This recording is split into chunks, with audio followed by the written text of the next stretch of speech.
বোলপুরে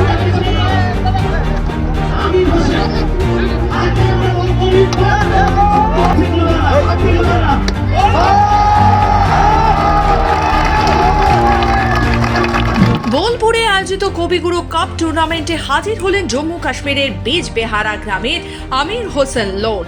যে আমিরের দুটি হাত নেই, অথচ ক্রিকেটের প্রতি তার ভক্তির শেষ নেই।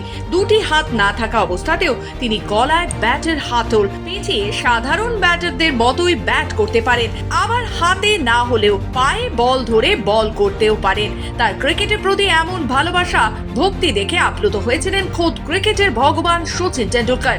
সচিন জম্মু কাশ্মীর বেড়াতে গিয়ে আমিরের আবিষ্কার করেন, আর তারপর থেকে ISPL ক্রিকেট টুর্নামেন্টে খেলার সুযোগ করে দেন, যে খেলায় সচিন টেন্ডুলকারের সঙ্গে ওপেনিং জুটি করতে দেখা গিয়েছিল আমিরকে। সেই আমির এবার বোলপুরে এসে নিজের কেরামতি দেখান। কবিগুরু কাপের চতুর্থ সিজনে আমিরের সঙ্গে যোগাযোগ করে তাকে বোলপুরে আনা হয় এবং সেখানে এসে তিনি তার ব্যাট ও বল করার কেরামতি দেখান। আমিরকে দেখার জন্য দূর দূরান্ত থেকে মানুষের ভিড় জমতে দেখা যায় এই খেলায়। তার খেলা দেখে সবাই মুগ্ধ হয়ে যান, আর আমির বার্তা দিয়ে যান, জীবনের যতই প্রতিকূলতা আসুক না কেন, থেমে থাকলে হবে না। बहुत ही अच्छा सर, टैलेंट बहुत है यहाँ के बच्चों में, देखकर बहुत हैरान हो गया। क्या मशवरा देना चाहेंगे? हाँ, क्या मशवरा देना चाहेंगे?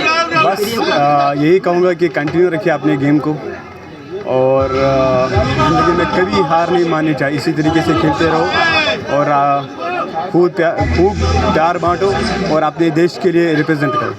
উনি যে এসছেন, আমরা বীরভূম জেলা তৃণমূল কংগ্রেস কোর্ট সেলের তরফ থেকে এবং বোলপুর কোর্ট সেলের তরফ থেকে অসংখ্য ধন্যবাদ জানাই। এত দূর থেকে এসছেন, বিশেষ করে এসছেন খেলোয়াড়দের অনুপ্রাণিত করার জন্য।